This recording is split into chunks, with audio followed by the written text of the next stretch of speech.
ହଇରେ ଗଧ ଗବଗାଣ୍ଡୁ ଖାଲି ଯାଇ ସେ ନାଣ୍ଡୁ ଆଉ ଗେଣ୍ଡା ସହିତ ବଲ୍ ବାଡଉଛୁ ପାଠ ସାଠ କିଛି ନାହିଁ। ଆଜି ମୁଁ ତୋର କ୍ଲାସ୍ ନେବି। ସ୍କୁଲ ଯାଇ କଣଟା ପେଡୁଛୁ ମୁଁ ଦେଖିବି। ମୁଁ ଯାହା ପଚାରିବି ତାର ଉତ୍ତର ଫଟାଫଟ ଦେବୁ ହେଲା। ହଁ ଆମ ଦେଶର ରାଜଧାନୀ କିଏ? ଫଟାଫଟ ହଇରେ ଲଫଙ୍ଗା ଫଟାଫଟ ମାନେ ତତେ ମୁଁ ଉତ୍ତର ସାଙ୍ଗେ ସାଙ୍ଗେ ଦେବାକୁ କହିଲି ମୂର୍ଖ କୋଟିକାର।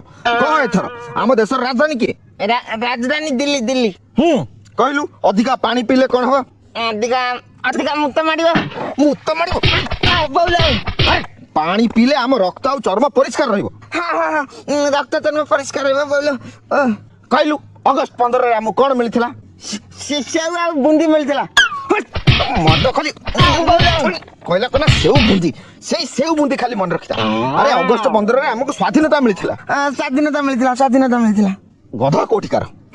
କହିଲୁ କୋଉ ଚଢେଇ ଉଡି ପାରେ ନାହିଁ? ମଲା ଚଢେଇ ଉଡି ପାରୁନି।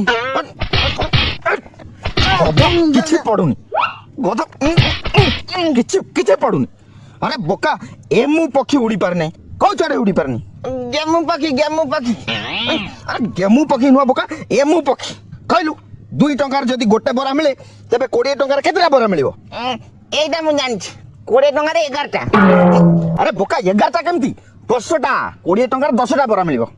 ସୁକୁଟା ଦୋକାନରେ ତ 20 ଟଙ୍କା ଦେଲେ ସେ 10ଟା ବଦଳରେ 11ଟା ଦିଏ।